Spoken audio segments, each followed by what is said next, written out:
Hello friends, welcome in the perfect physio tutorial YouTube channel. मैं भुवनेश्वर और आपके लिए लेकर आया हूँ new topic, complications of fracture. जैसा कि आपने फ्रैक्चर के बारे में पढ़ लिया होगा, बट इसमें हम डिस्कस करेंगे कॉम्प्लिकेशंस क्या होते हैं फ्रैक्चर्स के, और जो कॉम्प्लिकेशंस होते हैं उनकी इटियोपैथोलॉजी क्या होती है, उनके क्लिनिकल फीचर क्या होते हैं और उनके मैनेजमेंट क्या होते हैं, सबके बारे में हम डिटेल में डिस्कस करेंगे। सबसे पहले हम देखते हैं कि फ्रैक्चर के कॉम्प्लिकेशंस क्या होते हैं। These are the associated pathologies other than the loss of bone continuity. जो फ्रैक्चर है बोन की कंटिन्यूटी लॉस होती है, उसकी उसके कंपेयर में जो पैथोलॉजीज होती है उससे कॉम्प्लिकेशन ओरिजिनेट होते हैं, विच आइदर कोई exist or originate due to the fracture. Early diagnosis and aggressive treatment is necessary to minimise disability. अगर हम इनका अर्ली डायग्नोसिस कर लेते हैं और इनका अच्छे से ट्रीटमेंट कर लेते हैं तो जो भी कॉम्प्लिकेशंस हैं उन्हें हम मिनिमाइज कर सकते हैं। अगर इनकी क्लासिफिकेशन हम करें कि जो कॉम्प्लिकेशन है वो कितने टाइप्स के होते हैं। सबसे पहला जो आता है इमीडिएट, मीन्स जैसे ही फ्रैक्चर हुआ उस टाइम पर कौन कौन से कॉम्प्लिकेशन देखने को मिलेंगे। अगर हम सिस्टमिक देखें तो सिस्टमिक हाइपोवैलेमिक शॉक देखने को मिलता है। अगर लोकल देखें, local injury to major blood vessels की इंजरी हो सकती है, मसल एंड टेंडन की इंजरी हो सकती है, जॉइंट की इंजरी हो सकती है, बिसराज की इंजरी हो सकती है। तो ये सारी इंजरी हो सकते हैं, ये इमीडिएट हमें देखने को मिलेंगे जस्ट फ्रैक्चर हुआ तुरंत। अगर हम अर्ली कॉम्प्लिकेशंस देखें तो सिस्टमिक कॉम्प्लिकेशंस में हमें देखने को मिलेगा hypovolaemic shock, acute respiratory distress syndrome, fat embolism, deep vein thrombosis and pulmonary embolism, aseptic traumatic fever, septicaemia, crush syndrome. ये सारे हमें सिस्टमिक अर्ली कॉम्प्लिकेशंस देखने को मिलेंगे। देन अगर लोकल में बात करें तो लोकल में इन्फेक्शन देखने को मिलेगा, कंपार्टमेंट सिंड्रोम देखने को मिलेगा। ये सारे हमारे लोकल अर्ली कॉम्प्लिकेशंस हैं। अगर हम लेट कॉम्प्लिकेशंस की बात करें तो related to imperfect union, means जो हमारा फ्रैक्चर था वो यूनाइट तो हुआ बट इम्परफेक्ट हो गया, तो उसकी वजह से क्या क्या डेवलप हो सकता है। डिलेड यूनियन, नॉन यूनियन, माल यूनियन और क्रॉस यूनियन ये डेवलप हो सकते हैं। अगर अदर कॉम्प्लिकेशंस की बात करें तो एवेस्कुलर नेक्रोसिस हो सकता है, शार्टनिंग हो सकती है, जॉइंट स्टिफनेस हो सकता है, सुडेक डिस्ट्रॉफी हो सकती है, ऑस्टियोमेलाइटिस हो सकता है, इस्चीमिक कॉन्ट्रैक्चर हो सकता है, मायोसाइटिस ऑसिफिकेंस हो सकता है, ओए मीन्स ऑस्टियोआर्थराइटिस हो सकता है। अब सबके बारे में एक एक करके हम डिटेल में डिस्कस करते हैं। सबसे पहले अगर हाइपोवैलेमिक शॉक की बात करें तो एक commonest cause of death in fracture of major bone like pelvis और फीमर, मीन्स जो मोस्टली फ्रैक्चर के बाद पेशेंट की डेथ होती है उसका मेनली रीजन यही होता है कि हाइपोवैलेमिक शॉक डेवलप हो जाता है। अगर इसके कॉजेज की बात करें तो एक्सटर्नल या इंटरनल हेमरेज हो जाता है। External compound fracture injury major vessels of the limb, compound fracture injury होती है तो ब्लड की जो मेजर वेसल्स होते हैं वो भी रैप्चर हो जाती हैं, इनकी वजह से एक्सटर्नल इंजरी हो जाती है। इंटरनल इंजरी में क्या होता है, injury to the body cavities, chest or pelvis, जो बॉडी कैविटी होती है उसमें मतलब इंटरनल हेमरेज हो जाता है इंजरी की वजह से। Injury is more difficult to diagnose, अगर ये इंटरनल इंजरी हुई है, इंटरनल मतलब हेमरेज हुआ है तो उनको बहुत कॉम्प्लिकेटेड होता है डायग्नोस करने के लिए। अगर फ्रैक्चर पेल्विस का फ्रैक्चर हुआ है तो 1.5 टू 2 लीटर ब्लड लॉस होता है। अगर फीमर का फ्रैक्चर हुआ है तो 1.1 टू 1.5 लीटर ब्लड प्रोड्यूस होता है हेमरेज में, जो कि मेजर हेमरेज का काज है। अगर इसके प्रिवेंशन की बात करें तो early stopping of bleeding, avoid shifting of the patient, for fracture pelvis temporary stabilisation with external fixator, then emergency angiography करवाते हैं and embolisation of bleeding vessels for deeper vessels, इसे एम्बोलाइज करवा देते हैं। तो ये इसके प्रिवेंशन है कुछ। अगर इसके मैनेजमेंट की बात करें तो start even before the cause is establish, जैसे ही होता है तुरंत हम इसके मैनेजमेंट को स्टार्ट कर देंगे। Two large bore IV cannula मतलब अप्लाई करेंगे, देन इन्फ्यूज मतलब 100 ml ऑफ क्रिस्टलॉइड मतलब Ringer lactate followed by colloid and blood is needed, ये हम बॉडी में इंजेक्ट करवाएंगे पेशेंट के। Cut down if peripheral vasoconstriction is present, अगर बेजो कॉन्स्ट्रिक्शन प्रेजेंट है तो कट डाउन करेंगे। Localise the site of lesion, जो साइट ऑफ लीजन लोकेलाइज है अगर, if in the body cavity perform chest aspiration और diagnostic peritoneal lavage, some time simple X ray is enough, कभी कभी simple x ray ही काफ़ी होता है। देन चेस्ट ब्लीडिंग अगर हो रही है तो ICDT करेंगे। देन एब्डामिनल ब्लीडिंग के लिए लेप्रोटॉमी करेंगे। तो ये कुछ मैनेजमेंट है हाइपोवैलेमिक शॉक के। अब हम बात करते हैं ARDS means acute respiratory distress syndrome. Acute respiratory distress syndrome में क्या होता है? Respiratory distress syndrome following a trauma. इसके काजेज क्या क्या हो सकते हैं? नॉट डेफिनेट, इसके काजेज कोई डेफिनेट नहीं है, बट हाइपोथेटिकली या हाइपोथेटिकली अगर हम सोचें इसमें, तो हाइपोथेटिकली कौन से काजेज देखने को मिलेंगे? To be by release of inflammatory cell. तो इसमें जो है इन्फ्लामेटरी सेल रिलीज होती हैं and proteinaceous fluid that accumulate in the alveolar space. जो एल्वियोलर स्पेस होता है वहाँ इन्फ्लामेटरी सेल और प्रोटीनेशियस फ्लूइड जो है वो एक्यूमुलेट हो जाते हैं, leading to the decrease in diffusing capacity. Diffusing जो कैपेसिटी होती है कार्बन डाइऑक्साइड और CO2 और ऑक्सीजन की कैपेसिटी जो होती है लंग्स में, वो डिक्रीज हो जाती है, जिसकी वजह से क्या डेवलप हो जाएगा? हाइपोक्सीमिया। और द माइक्रोवेस्कुलेचर इज डिस्टर्बटेड, जिससे माइक्रोवेस्कुलेचर है वो डिस्टर्बटेड हो जाएंगे। ऑनसेट ऑफ इंजरी आप 24 आवर आफ्टर इंजरी, अगर किसी को इंजरी हुआ है, ट्रामा हुआ है, तो 24 आफ्टर ये ARDS डेवलप हो सकता है। इसके फीचर देखें तो ट्रेकिपनिया देखने को मिलेगा, tachypnoea, then laboured breathing, then X-ray में अगर देखें तो डिफ्यूज पल्मोनरी इन्फिल्ट्रेट देखने को मिलेगा। Then arterial partial pressure of O2 अगर देखें तो बिलो 50 मिलेगा। देन अगर इसके मैनेजमेंट की बात करें तो 100% O2 एंड असिस्टेड वेंटिलेशन देंगे। It take up to 7 days to get chest clear. If not detected early death occur by multi organ failure. तो इससे मल्टी आर्गन फेल्योर हो सकता है, कार्डियो रेस्पिरेटरी फेल्योर भी हो सकता है। तो ये हमारा रहा ये एक्यूट रेस्पिरेटरी डिस्ट्रेस सिंड्रोम। अब हम बात करते हैं फैट एम्बोलिज्म की।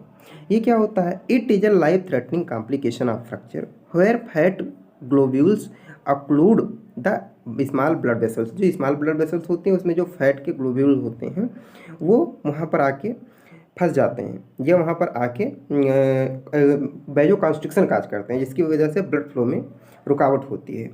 Embolism is the process of occlusion of blood vessels by any material which is brought to the side from elsewhere by blood stream. Means ये एम्बोलिज्म कहीं भी blood stream में हो सकते हैं, किसी भी साइड पर हो सकते हैं ब्लड वेसल्स पर। अगर इसकी पैथोजेनेसिस की बात करें तो injury to the large bone, जब बोन में इंजरी होती है लाइक फीमर में, रिलीज फैट ग्लोब्यूल, तो फैट ग्लोब्यूल रिलीज होता है फ्रॉम बोन मैरो से टू ब्लड स्ट्रीम, तो बोन मैरो से ब्लड स्ट्रीम में जो है फैट ग्लोब्यूल रिलीज होता है। Alternatively fat can also be released from the adipose tissue, और साथ ही साथ एडिपोज टिश्यू से भी फैट रिलीज होता है। जो ये फैट होते हैं fat globule obstruct capillary vasculature of the lungs की जो कैपिलरी वेस्कुलेचर होता है उन्हें ये ऑब्स्ट्रक्ट करते हैं। Also fat is converted to free fatty acid which induce toxic vasculitis, और जो फैट होते हैं वो फ्री फैटी एसिड में जो है कन्वर्ट हो जाते हैं, जो कि टॉक्सिक वेस्कुलाइटिस को जो है इंड्यूस करता है। Followed by thrombosis which obstruct the microvasculature, और इसके बाद अगर टॉक्सिक वेस्कुलाइटिस होता है तो इसकी वजह से थ्राम्बोसिस डेवलप हो जाता है, जो कि माइक्रोवेस्कुलेचर को ऑब्स्ट्रक्ट करता है। देन अगर इसके हम क्लिनिकल फीचर की बात करें तो अगर कॉमन क्लिनिकल फीचर देखें तो petechial rash of anterior neck, anterior axillary fold or conjunctiva. अगर सेरेब्रल टाइप में देखें तो ड्राउजीनेस, रेस्टलेसनेस और डीओरिएंटेशन कोमा में देखने को मिलेगा। देन पल्मोनरी टाइप अगर देखें तो टेकिपनिया, टेकिकार्डिया, रेस्पिरेटरी फेल्योर, ये सारे कंडीशन हमें देखने को मिलेंगे क्लिनिकल फीचर में। देन डायग्नोसिस की बात करें तो रेटिनल आर्टेरियल एम्बोलाई हम देख सकते हैं, यूरिन टेस्ट करेंगे तो उसमें फैट ग्लोब्यूल देखने को मिलेगा।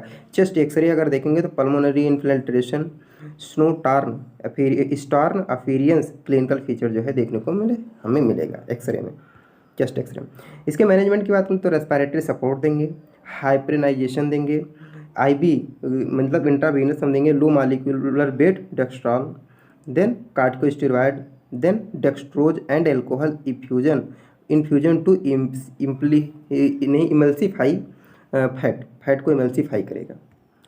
देन अब हम बात करते हैं डीप वेन थ्राम्बोसिस की। सुपरफिशियल वेन थ्राम्बोसिस भी होता है, लेकिन इससे डीप वेन थ्राम्बोसिस की बात करते हैं बॉडी के किसी पार्ट में भी हो सकता है, बट मोस्टली जो हमें देखा जाता है वो लोअर लिम्ब में ही देखने को मिलता है। It is common complication originate from Altered haemodynamic in lower limb and spinal injury, इसमें देखने को ज़्यादातर मिलता है। इसके पैथोलॉजी की बात करें तो बिरचोड ट्रायड ने अपने मैकेनिज्म में बताया था, जब decrease flow of the blood का फ्लो डिक्रीज हो जाए, या damage to the blood vessel wall damage हो जाए, या हाइपर कोगुलेबिलिटी हो जाए, तो ये जो है थ्रोम्बोसिस काज करता है, और जिसकी वजह से जो थ्रोम्बस है डीप वेन में जाके जब ऑब्स्ट्रक्ट करता है तो उसे हम डीप वेन थ्रोम्बोसिस बोलते हैं। जिससे देखिए यहाँ फ्लो चार्ट में दिख रहा होगा आपको, ट्रॉमा हुआ जिसकी वजह से इमोबिलाइजेशन हुआ, इमोबिलाइजेशन हो जाता है वीनस स्टेसिस हुआ, इसकी वजह से थ्रोम्बोसिस डेवलप हो गया, तो थ्रोम्बोसिस डेवलप हो जाएगा तो डीप वेन थ्रोम्बोसिस काज ही करेगा। अब क्लिनिकल फीचर क्या होते हैं, early and obese patient elderly and obese patient are at risk. जो एल्डरली पेशेंट होते हैं और ओबीज पेशेंट होते हैं उनमें ज़्यादा रिस्क होता है। लेग स्वेलिंग देखने को मिलेगा, local redness, warmth, calf tenderness, pain in passive dorsiflexion means Homan sign बोलते हैं, इसको हम चेक करते हैं। अगर किसी को एक पेन हो रहा है पैसिव डार्सिफ्लेक्शन में तो पक्का है उसे डीप वेन थ्रोम्बोसिस होने के चांसेस हैं। देन वेनोग्राफी करवाते हैं जिससे हमें डीप वेन थ्रोम्बोसिस पता चल जाता है। अब अगर सिक्वल की बात करें, the venous thrombosis can get dislodged and produce embolism. जो वेनस थ्रोम्बोसिस होता है वो मतलब जहाँ पर भी ऑब्स्ट्रक्ट होता है वहाँ से वो हट जाता है ब्लड स्ट्रीम के द्वारा, और ये एम्बोलिज्म प्रोड्यूस करता है। If it pulmonary embolism the condition is life threatening. अगर ये हमारे पल्मोनरी जो ब्लड वेसल्स हैं जैसे पल्मोनरी आर्टरी, पल्मोनरी वेन, वहाँ पर अगर जाके ये ऑब्स्ट्रक्शन काज करता है एम्बोलिज्म, तो ये बहुत ज़्यादा लाइफ थ्रेटनिंग होता है। Embolism usually occur within 4 to 5 days after injury. Then a late complication अगर बात करें आप DPT deep vein thrombosis is the post phlebitic syndrome. ये हमें देखने को मिलता है which can manifested itself as oedema. Oedema देखने को मिलेगा, पेन देखने को मिलेगा, डिस्कम्फर्ट एंड स्किन प्रॉब्लम जो है हमें देखने को मिलेगी लेस्ट कंडीशन में। और अर्ली कंडीशन में क्या हमें वो इम्बोलिज्म देखने को मिलेगा, खासकर पल्मोनरी इम्बोलिज्म। देन अगर अदर काजेज की बात करें तो इसमें compression of the when physical trauma की वजह से, कैंसर की वजह से, इन्फेक्शन की वजह से, इन्फ्लामेटरी डिजीज की वजह से भी हो सकता है, स्ट्रोक की वजह से, हार्ट फेल्योर, नेफ्रोटिक सिंड्रोम, ये सारे कंडीशंस डेवलप हो सकते हैं। रिस्क फैक्टर की अगर बात करें तो सर्जरी, हॉस्पिटलाइजेशन अगर किसी को पेशेंट को हुआ, इमोबिलाइजेशन बहुत देर से है, पेशेंट इमोबिलाइज है बहुत देर से मीन्स एक ही पोजीशन में है, तो उसमें भी डेवलप होने के चांसेस हो सकते हैं। आर्थोपेडिक कॉस्ट है, इकोनॉमी का क्लास सिंड्रोम है, स्मोकिंग अगर कोई पेशेंट करता है, ओबिसिटी है किसी पेशेंट को, एल्डरली पेशेंट को ज़्यादा होने के चांसेस होते ही हैं। देन एज ग्रुप हो गया, सर्टेन ड्रग्स कुछ हैं जिनकी वजह से भी डेवलप हो सकता है, जैसे oestrogen, erythropoietin, thrombophilia. Then pregnancy, post natal period, ये सारे जो पीरियड होते हैं और ड्रग्स होती हैं उनमें ज़्यादा चांसेस होते हैं डीपीटी डेवलप होने के, डीवीटी। देन डायग्नोसिस में हम क्या करते हैं, डाइडाइमर करते हैं, डाइडाइमर डॉपलर टेस्ट करते हैं, देन अल्ट्रासोनोग्राफी करते हैं मीन्स अल्ट्रासाउंड करते हैं, देन वीनोग्राफी करते हैं, देन क्लिनिकल फीचर देखते हैं, ह्यूमन साइन चेक कर लेते हैं फिजिकल एग्जामिनेशन में, तो मेरा डीपीटी क्लियर हो जाता है। DVT deep vein thrombosis. Then treatment की बात करें तो प्रोफाइल्स में active and passive calf pump and 2 movement, calf pump करेंगे और 2 मूवमेंट करवाएंगे। देन एलिवेशन देंगे, देन डीप ब्रीदिंग एक्सरसाइजेज दे सकते हैं, इलास्टिक टिएटेड स्टॉकिंग करवा सकते हैं, कंप्रेशन स्टॉकिंग जो है। Then early internal fixation to provide early mobility. Then अब मैनेजमेंट में अगर हम देखें तो complete rest with elevation thrombolysis, anticoagulant therapy देंगे, ग्रेजुएटेड कंप्रेशन स्टॉकिंग देंगे, then thromboembolic deterrent stocking दे सकते हैं, या इंटरमिटेंट न्यूमेटिक कंप्रेशन दे सकते हैं, डिवाइसेस यूज कर सकते हैं। Respiratory support in case of pulmonary embolism है तो रेस्पिरेटरी सपोर्ट देंगे। देन अगर क्रश सिंड्रोम की बात करें तो क्रश सिंड्रोम क्या होता है, it is renal failure following extensive crushing injury of muscle की क्रशिंग इंजरी हो जाती है तो उसकी वजह से रीनल फेल्योर होने के चांसेस होते हैं। इसके पैथोजेनेसिस की बात करें तो crushing of muscles causes entry of myoglobin into circulation. जब क्रशिंग हो जाती है मसल्स की तो वहाँ से मायोग्लोबिन जो है हमारी ब्लड स्ट्रीम में इंटर कर जाता है। मायोग्लोबिन प्रेसिपिटेट इन रीनल ट्यूब्यूल, मायोग्लोबिन जो है रीनल ट्यूब्यूल में जाकर के प्रेसिपिटेट हो जाता है and causing acute tubular necrosis. और उसमें जो हमारे रीनल ट्यूब्यूल है उसमें क्या काज करता है, acute tubular necrosis, metabolic acidosis and hyper kalaemia ये काज करता है, जिसकी वजह से क्रश सिंड्रोम डेवलप हो जाता है। बहुत सारे क्लिनिकल फीचर देखने को मिल जाते हैं। क्लिनिकल फीचर में क्या देखिएगा, appear within 2 to 3 days of the injury, sign of deficient renal function है जो डिफिशियंट हो जाएगा, ओलिग्यूरिया देखने को मिलेगा, apathy, restlessness, delirium, then cardiac arrhythmia, failure या कार्डियक फेल्योर देखने को मिल सकता है, हाइपोथर्मिया देखने को मिल सकता है और लास्ट में शॉक देखने को मिल सकता है। देन इसके ट्रीटमेंट की बात करें तो प्रोफाइलैक्सिस ट्रीटमेंट अगर देखें तो application of tourniquet and gradual release to slowly allow the myoglobin to reach the kidney, ये हमें करना है टर्निक्वेट का यूज करके। इसके ट्रीटमेंट की बात करें treated as acute renal failure, और एक्यूट रेनल फेल्योर का जो ट्रीटमेंट है उसी को हम यहाँ कंटिन्यू करते हैं, प्लस सिम्टोमेटिक ट्रीटमेंट देते ही देते हैं। देन अब आता है कंपार्टमेंट सिंड्रोम। कंपार्टमेंट सिंड्रोम की बात करें तो an increased pressure within enclosed osteofascial space that reduce capillary perfusion below level necessary for tissue variability the underline mechanism. देखिए इसमें बताया गया है कि an increase pressure compartment syndrome में प्रेशर इंक्रीज होता है कहाँ पर, within enclose osteofascial space, जो ऑस्टियोफेशियल स्पेस होता है मीन्स बोन और फेसिया के बीच में स्पेस होता है, वहाँ पर प्रेशर इंक्रीज हो जाता है। इसकी वजह say that reduce capillary perfusion, जो कैपिलरी में परफ्यूजन होता है उसको रिड्यूस कर देता है below level necessary for tissue variability, और जो टिश्यू के लिए नेसेसरी होता है लेकिन परफ्यूजन नहीं हो पाएगा तो दिक्कत आ जाएगी टिश्यू में, टिश्यू का डेथ होने लगेगी। इसकी मैकेनिज्म क्या होती है, increase volume with in space, क्योंकि स्पेस में वॉल्यूम इंक्रीज हो जाता है, डिक्रीज स्पेस फॉर कंटेंट के लिए स्पेस कम हो जाएगा क्योंकि वहाँ पर वॉल्यूम इंक्रीज होगा। कॉम्बिनेशन ऑफ बोथ, या दोनों एक साथ हो सकता है, या तो इंक्रीज हो जाए वॉल्यूम या फिर डिक्रीज स्पेस हो जाए या फिर दोनों एक साथ हो जाए, तो इसकी वजह से क्या डेवलप हो सकता है, कंपार्टमेंट सिंड्रोम। इसकी एटियोलॉजी की बात करें तो ट्रॉमा विद ब्लीडिंग या स्वेलिंग, ब्लीडिंग डिसऑर्डर हो सकता है, बर्न हो सकता है और टाइट रैप हो सकते हैं, ट्रैक्शन हो सकता है, सर्जिकल पोजिशनिंग की वजह से भी हो सकता है, न्यूमेटिक एंटी शॉक गारमेंट की वजह से भी हो सकता है, रिप्रीफ्यूजन की वजह से स्वेलिंग हो सकती है, कास्टिंग एंड रैप, इसकी वजह से कंपार्टमेंट सिंड्रोम डेवलप हो सकते हैं। अब अगर हम इसकी पैथोफिजियोलॉजी की बात करें, increase compartment pressure lead to increase venous pressure which decrease AB gradient resulting in muscle and nerve ischaemia. देखिए सबसे पहले क्या होता है, कंपार्टमेंट प्रेशर इंक्रीज होगा जिसकी वजह से क्या होगा, वेनस प्रेशर भी इंक्रीज हो जाएगा, वेनस प्रेशर इंक्रीज होगा तो जो एबी ग्रेडियंट है वो डिक्रीज हो जाएगा जिसकी वजह से नर्व और मसल्स में इस्चीमिया डेवलप होने के चांसेस हो जाएंगे। अगर कंपार्टमेंट की बात करें तो मोस्ट कॉमन जो है फोर आर्म एंड लेग होता है, अदर और कंपार्टमेंट की बात करें तो hand, finger, gluteal region, thigh, foot, ये सारे होते हैं। इसके डायग्नोसिस की बात करें तो हम पेशेंट की पहले हिस्ट्री लेंगे, देन क्लिनिकल एग्जाम करेंगे, कंपार्टमेंट प्रेशर चेक करेंगे कितना है, लेबोरेटरी टेस्ट करेंगे, CPK चेक कर सकते हैं, यूरिन मायोग्लोबिन चेक कर सकते हैं।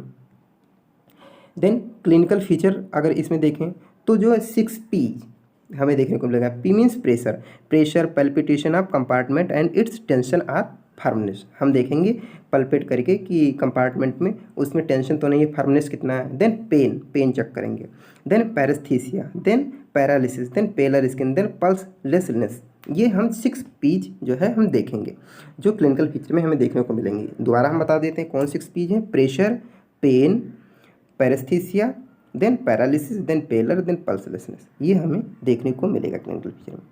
देन इसकी ट्रीटमेंट की बात करें तो lower leg to level of the heart, lower leg से हार्ट के लेवल तक हम ट्रीटमेंट देंगे।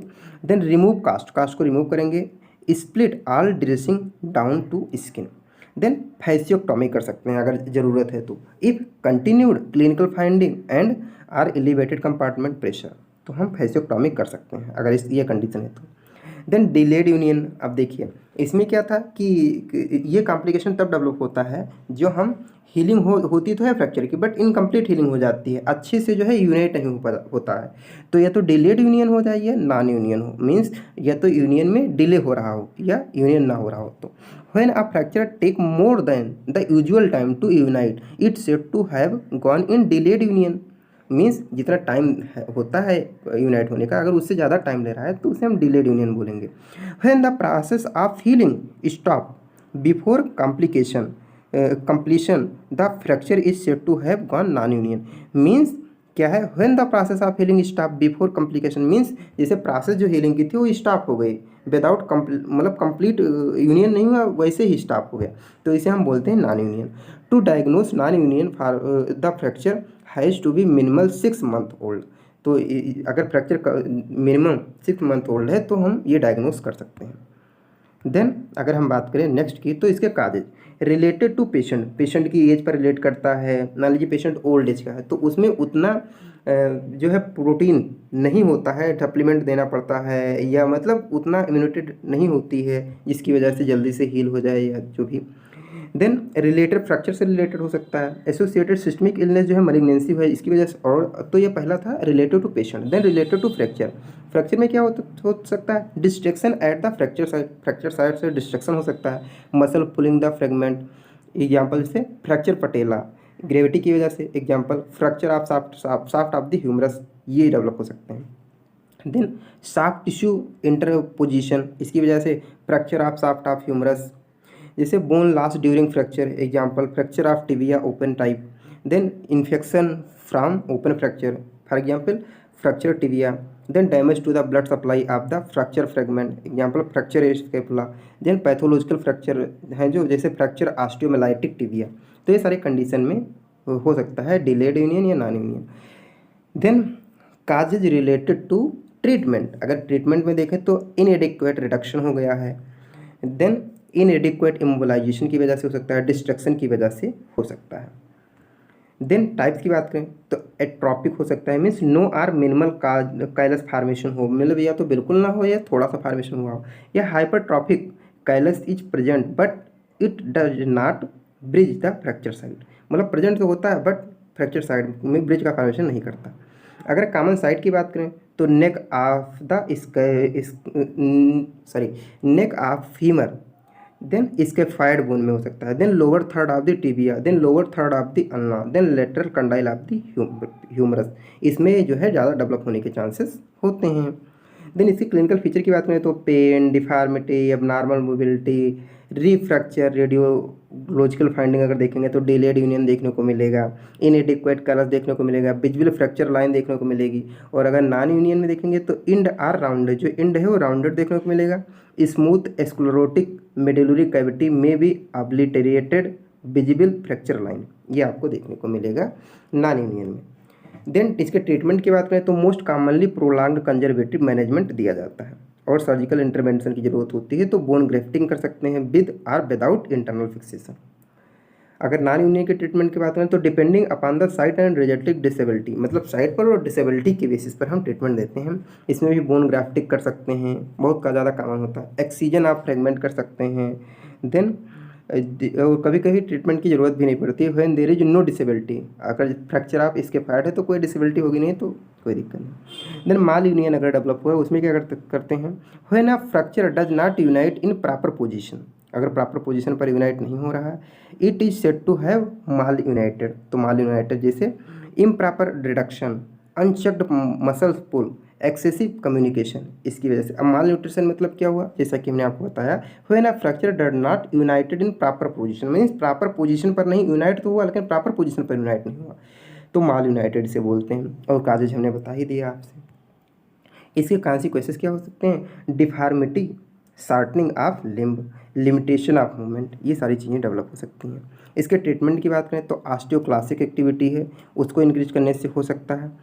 रीडूइंग द फ्रैक्चर सर्जिकली, ये हो सकता है ओआरएफ, मतलब ओपन रिडक्शन इंटरनल फिक्सेशन, ये कर सकते हैं। देन करेक्टिव ऑस्टियोटमी करवा सकते हैं। Then excision of protruding bone करवा सकते हैं। और नो ट्रीटमेंट में भी नेसेसरी इफ रिमॉडलिंग अकर्स, अगर रिमॉडलिंग बोन की अकर्स हो गई है तो कोई ज़रूरी नहीं है कि हम इन्हें ट्रीटमेंट दें, ये सारे। Thank you so much, this is all about complication of fracture. Thank you so much. Video देखने के बाद जरूर बताइएगा आपको वीडियो कैसा लगा।